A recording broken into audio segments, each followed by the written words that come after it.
Hello and welcome to today's podcast. Today we have a very special guest with us, Mr. Anupam Goswami. He's an institutional analyst and also a CA Anupam Goswami. So he's he has almost 8 years of experience in equity research. तो आज we are going to cover up capital goods sector, and along with that we will have some touch into the power sector as well. तो शुरू करता है आज का podcast. तो Anupam, most welcome to today's show, and very special thanks to you for taking out time for my podcast. So how are Thank you. you? Yes, I'm doing fine. How are you? Yeah, I'm fine too. So we are just at the beginning of Q1 FY25. So my first question goes to you. How do you see the capital goods sector in FY25? For Well, FY20, yeah. yeah. So, overall, capital goods industry, what I see is on a rising phase. All right. It would be a little, incorrect to take it on a 25 or 26 basis. We have seen, especially in this government, the government stance is more investment and capex stance, right, in the governance. So we have seen a good amount of government capex to come up, has come up in the past, and it's going to continue. One of the reason is that if you see from the first term, let's say under this government from 2014 to 2019, there was a lot of issues and there was inflation and there was fiscal discipline that needed to be brought. Now we have seen after the COVID, we have seen the inflation as well as fiscal discipline. Let's that is the fiscal deficits is much under control and is much under comfortable levels also. So capex is going to it is expected to going to continue at this spur. 1 or 2 quarters blip doesn't matter. Let's say for the election point of view, let's say from the Q4 and Q1, the election, it doesn't matter that way. But overall, next 5 years, I feel the capex is going to continue, and it is pretty much confirmed, or it is pretty much expected that this government is also going to continue, and the policies are going to continue as well. So that way, I see this capex are there and is going to continue. Government capex has been pretty strong. Private capex has been there. There is a lot of green lights in the private capex. We'll see more of it coming.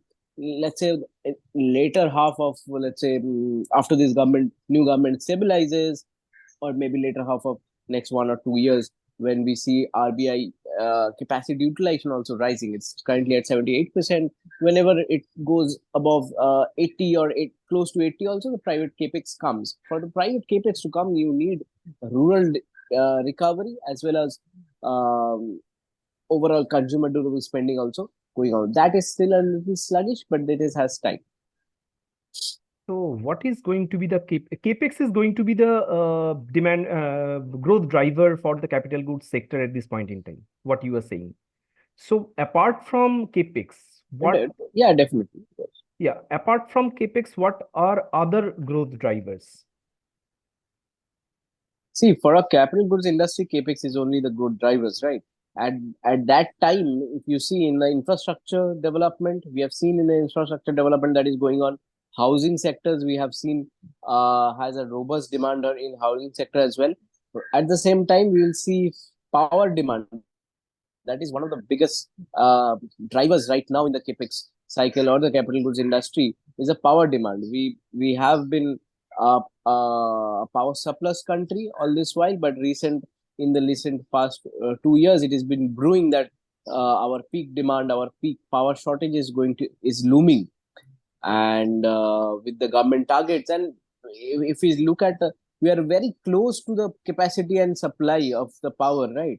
And for the next 10 years there will be power capex going on in terms of all throughout the chains, in terms of generation, transmission, distributions. So all capex or all capital goods industry are in a good run in the power capex as well. That this kind of capex cycle we have seen last 2003, 2004, that period, 2003 to 2008-9 period, which was which then became a power surplus country, and then again this cycle is coming. Okay. Okay, I have a few questions from power, but let's finish off the capital goods and we'll come back to power once again. Sure. My next question is,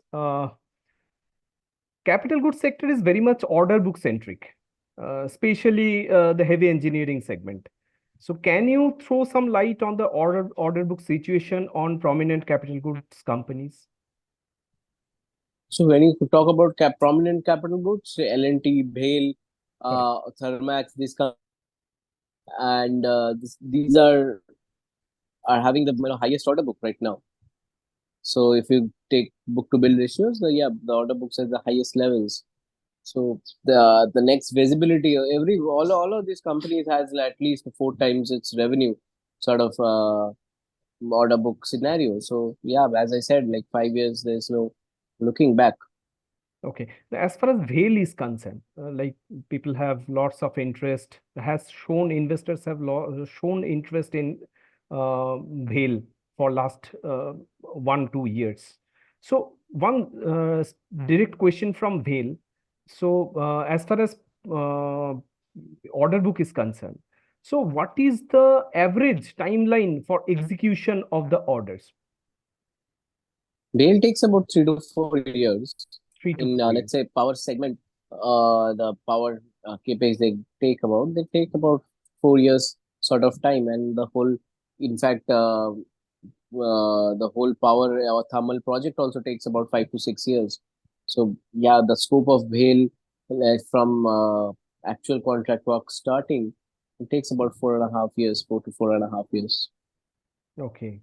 So, in terms of, how do you split the order book in terms of kind of orders or projects? Like, is it more power centric or what else? So that depends on company to company, how they report and how where they engage or operate. Let's say for BHEL does about 80% power, 20% non-power. So Okay. that's how one should look at, and one should divide that way. How is L&T? L&T is there in everywhere. Actually, it's hydrocarbon, it's the infrastructure, it's building. So yeah, hydrocarbon and infrastructure are the highest. So that caters about 70-75% of the L&T's order book. So yeah, so that way. Okay. And what component of the order book is export? For Export. What? L&T is about 30%. They're doing about a lot of orders in GCC and Saudi, those Middle East countries. Okay. So yeah, so L&T order book is pretty robust in export right now. As a whole industry in capital goods, Yeah. opportunities in India. I mean, the company may not look at export opportunities, and where there are other challenges coming, and the competition is also fierce in the export market as well. So yeah, only the prominent companies will be able to export right now. I mean, L&T being L&T, so that's why they are there. Okay. In the heavy engineering segment, boiler is an important machinery, right? So can Yeah. you please throw some light on the size of boiler market in India? How much is indigenized and how much is imported? So boiler, as I can recall, it's about 1.1 billion sort of market in India, Okay, um, consisting heavy to small, everything. okay. Main players would be about BHEL. BHEL has the largest boilers that we see in the thermal plants. Mhm. Also has L&T as well. At the same time, Thermax, AceJet, all these companies are also, Mitsubishi is there. So all these companies are there. Indigenous would be about what, 40-50%. I'm Okay. not very sure of the number, but yeah, 30-40% should be indigenous. Rest should be imported. So, considering the indigenization drive in India, so the scope of domestic manufacturers are huge. The headroom is very big. What is your take? Yeah, definitely. These things are coming. But at the same time, we have to be at par with the Chinese manufacturer or the German manufacturers in terms of cost and as well as capability. Okay. As uh, how is the boiler market trend in India? Why I'm asking this question? Because power are largely shifting towards renewable powers, right? It's not that conventional thermal power nowadays. It's very heavily shifting towards renewable energy. So, on this context, how do you see the boiler market in India going forward? What is the current trend? So boiler, we have to understand where the application is. One is power, not only just power. And power is, if you look at thermal power, yes, there is a big boiler needed. At the same time, we need boilers to generate power. Uh, a lot of mines and capex in steel and other metal industries also expanding. Let's say Tata Steel or JSW has recently expanded their capacity. So they also need they have captive power plants, right? So they have to also increase their captive power capacity, and that's another reason where boiler would be coming. At the same time, we'll have steam boilers in let's say in small or medium enterprises. So those are small orders, ticket size orders. So as a result, I see, yeah, the power was a big boiler market. We are still expanding thermal capacity. We have not extinguished thermal capacity as yet. So there is boiler demand, and over the next year, yeah, 6-7% sort of boiler demand should accrue. Okay. Okay. So, you are saying that whatever, like due to the shift from conventional thermal energy to renewable energy, whatever the loss of the boiler market will happen, that will be easily compensated by the captive power plants in the No, manufacturing industries. no, I'm saying that thermal addition is come. It has not gone, and if you see last 5 years, thermal capacity addition was not there. Next Hmm. 5 years, thermal capacity addition is there. It's about 40 gigawatts we need still, right? Okay. 23, as far as I remember, 23 gigawatts of thermal capacity is in the pipeline and construction. So Okay. there, the boiler market again started, right, Okay. in the power sector. So Okay. after that, yeah, if we don't add the thermal capacity at all, then it will be a little hit, definitely. Okay, okay. So in that way, the future of the power plant, or let's say the boiler's future in the power plant is not very clear. Maybe for 5 years it can revive up to a certain extent, but in the very long run, we have to think on the other markets rather than power plants for the boiler point of view. Yes. Okay, great, fine. Uh, which other machineries analysts and investors must track to tap the heavy engineering market in India? Boiler is Is a there big market. definitely. Yes. Uh, yeah, and another is one can look at turbines. Turbine. And another is switch gears and transformers. So these Okay. are all heavy engineering part and comes in every sort of capex and every capital goods. Quite a large segment in the capital goods industry. Okay. Okay. Fine. Okay.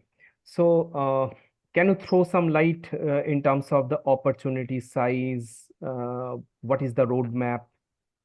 Roadmap So of as I growth, I'm said, referring.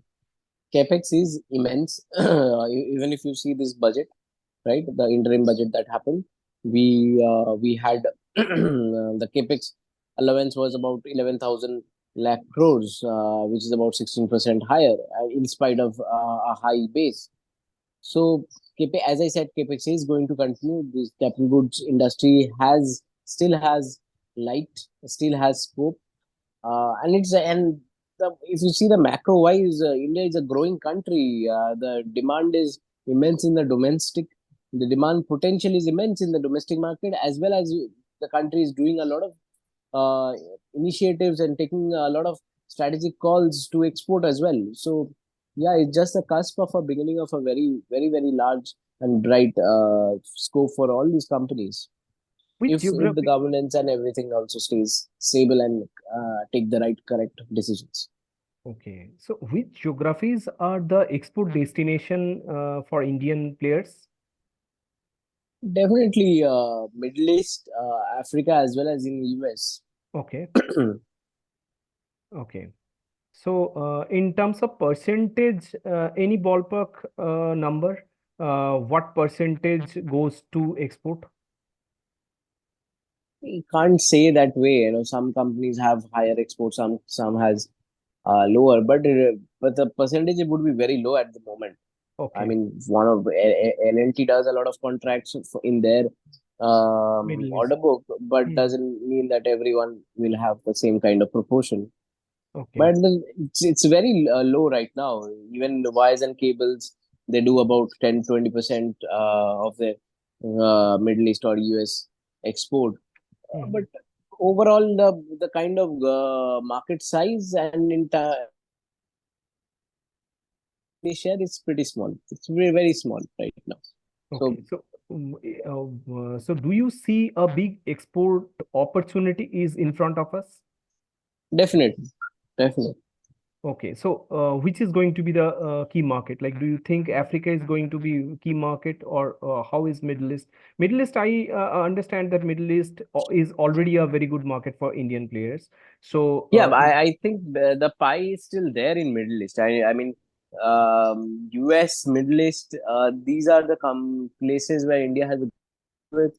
Um, Geographically, Middle East is quite near to us, and for China to supply there, it's little difficult. See, we don't supply that much in Eastern Southeast Asia because China has a very good command in that, right? okay.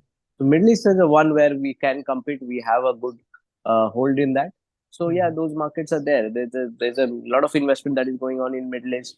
Correct. Mostly the companies are trying to move away from their oil dependent Absolutely. economy, and they're trying to invest in other sort of areas. So yeah, a lot of investment coming, and if the oil at the moment, if oil prices stays quite where they are, yeah, Hmm. it's Middle East capex is going to continue. Saudi has come up in a big way. Yeah. Currently, like lots of infrastructure developments are happening, and Saudi has really opened up their door. What I Hmm. get to know, like Saudi has really opened up, and lots of opportunities are coming from Saudi from the business point of view, as well as for the job seekers also. They are getting lots of opportunities in Saudi. People are always in dilemma, means whether to move to Saudi, because earlier Saudi used to be very conservative country, but nowadays they have really come up. And recent past also, in terms of diplomacy also, they have shown that the way they are changing themselves. So obviously Yeah, Middle East going to be a very good market driven by Saudi. This is my understanding. definitely. Okay. So my next question is regarding related to the medical equipment industry. Like this industry is an untapped industry for the investor's point of view.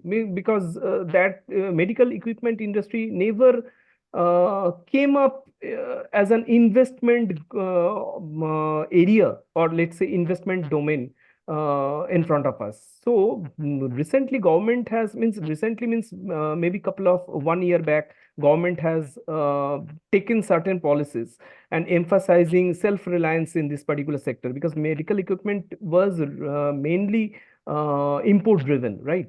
So in this emerging segment, medical equipment, I believe this is an emerging segment. So in this emerging segment, uh, in India, government has been emphasizing for self-reliance in the sector. So, can you please explain the medical equipment opportunities in India?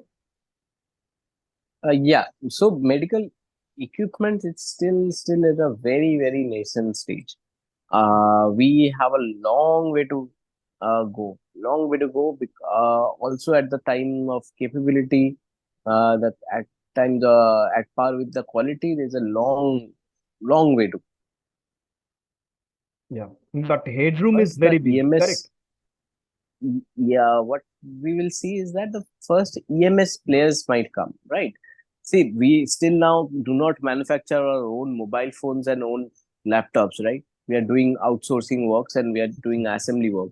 So Mhm. that medical equipment assembly work will come first, has Okay. started at times.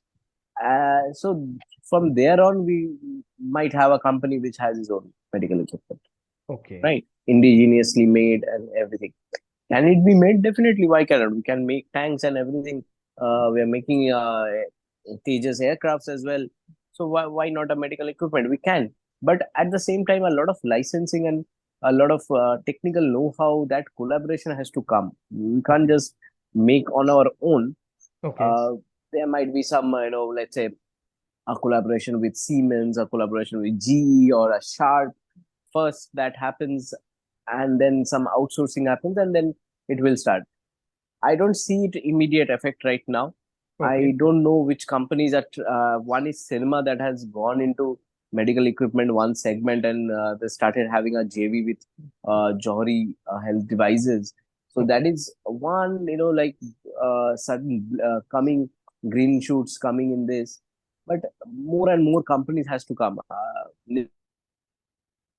Okay. Yeah, a few private are there. Okay. Even trading in these companies would also come in a large way, because a lot of companies has its trading zones in Singapore or Dubai, where they directly supply to India. There would be more companies coming in India where the trading will happen domestically. In fact, trading in Indian company will start doing. So those are things are slowly starting. Yeah. At the same time, there's a other way to look at it. A lot of licensing or a quality check are there present in European and US companies. They are in the perception that India can't produce and India won't be getting that license and everything, because it's a great big market for them, right? Okay. As we see that in the terms of let's say defense equipments also, they Mhm. are a little due to some geopolitical reasons, and those things are also coming in, have an angle in this, but very small at this time Okay. point of time. Okay. Okay. Correct.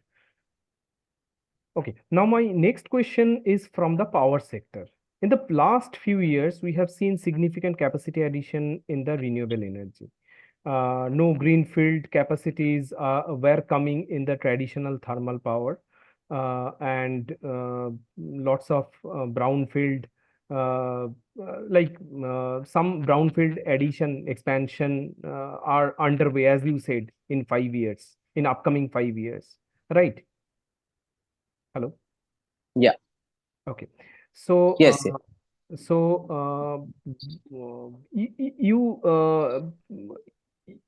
you told certain number, right? What kind of capacity addition is underway in the thermal power? Can you please repeat that one? See, about 2025 is currently there in the pipeline, under construction, sort of, uh, right? And we need about 80 gigawatts in the next 5 6 years also. Okay. So you can Okay. understand the kind of power demand that is going to come. Mhm. India as a power, let's say per capita power consumer is at the lowest. Okay. It's surprising to be seeing a major economy at such low power consumption because of the inequality we see, right? Mhm. So if that improves, Mhm. of course, individual power consumption will also improve, right? Mhm. How as a like we know this theory of nuclear family, right?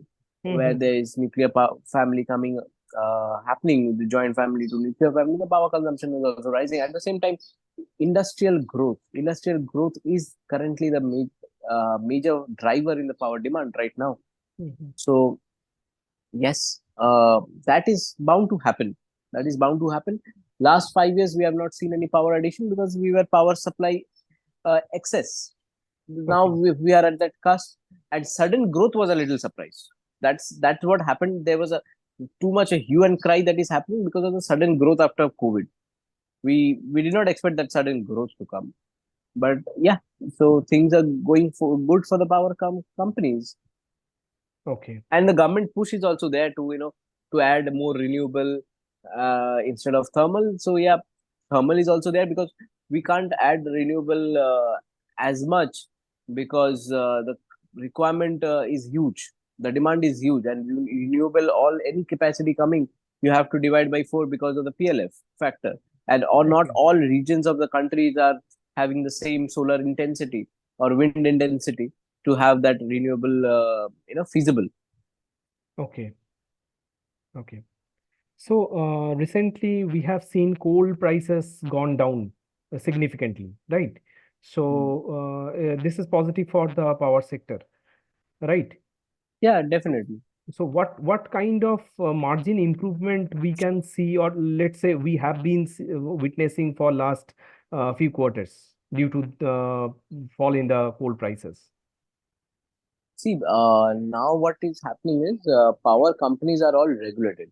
Coal prices up and down doesn't matter to private power companies as such, because these are all passed through as per regulations. Okay. Or whatever you buy at whatever price, it will Hmm. be passed through, and you will be allowed to make certain ROEs and certain profit margins. That's how it is regulated, Okay. right? Because it's a critical sector. It's a critical sector. Nobody is allowed to do any undue advantage theoretically.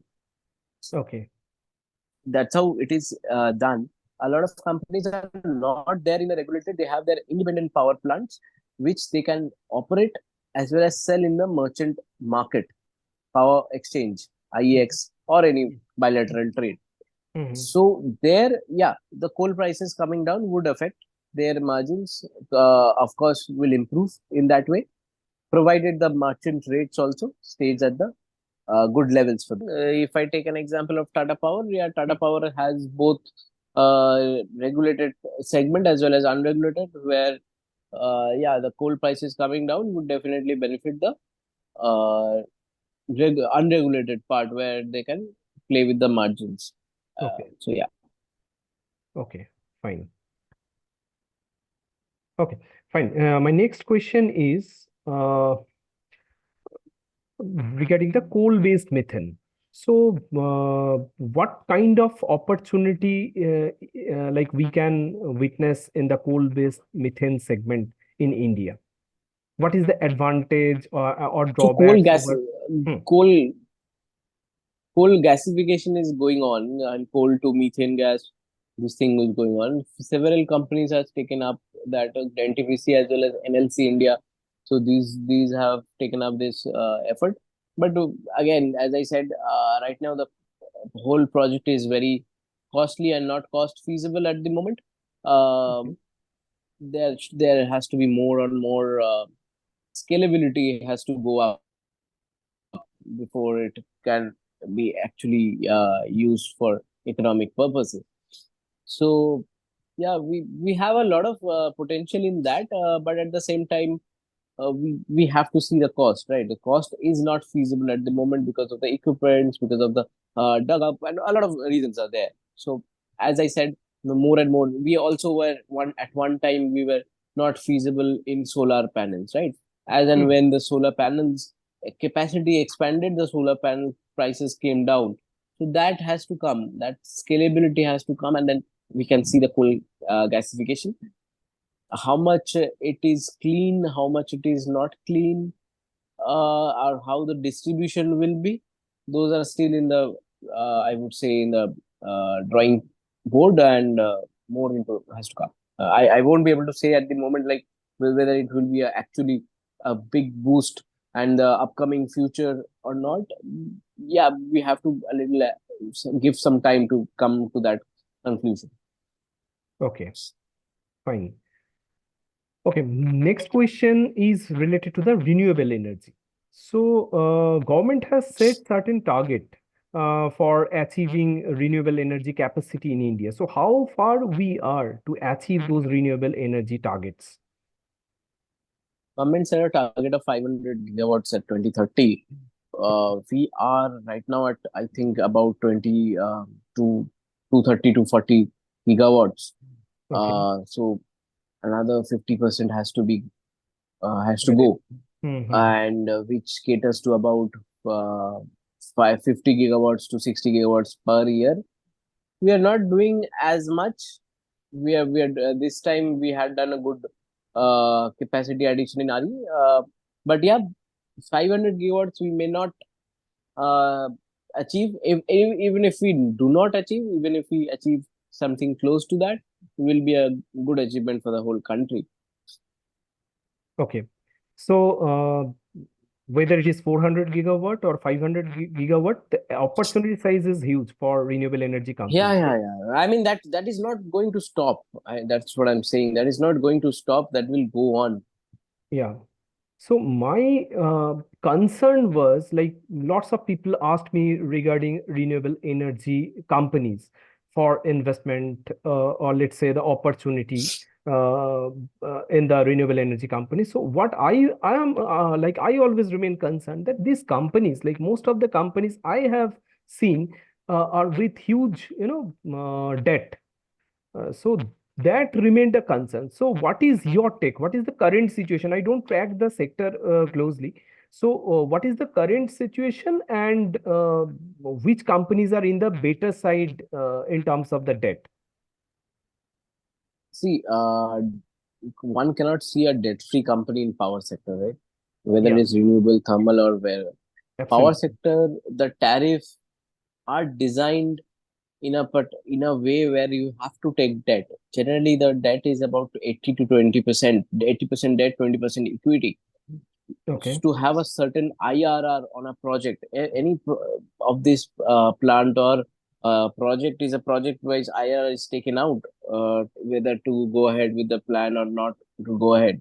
To have Mhm. a certain threshold of IRR, you have to have debt. Debt is not bad. Improves your ROE up to a certain level, right? So True. these are all tariff based, right? Where the bidding is happening, competitive bidding is happening, where you have to put your own ROE filter, right? Where you can't go and do a ROE at 6%. There's no point of it. Then you better not invest. If you're, I mean, that money can be invested anywhere else and generate a higher ROE. So to have a certain filter on ROE as well as to win the bidding also. So that there you need debt. So we generally see that 80-20 is the ratio. In terms of regulation also, we that is what it is. Regulation also says that whichever plant is in under regulative agreement, they have a 80-20% ratio. And individually, then the company can also tweak in this to have their own best finance structure. Okay. I have seen such companies where the company made profit at the EBITDA level. Okay. And due to the heavy debt at the EBT level, or let's say PBT level, the company reports loss. So this keep on happening for years after years, quarters after quarters, years after years. I have seen these type of companies as well in the listed segment. So, what do you think, how long it can take for a company? Obviously, I understand it's in terms of the size of the project.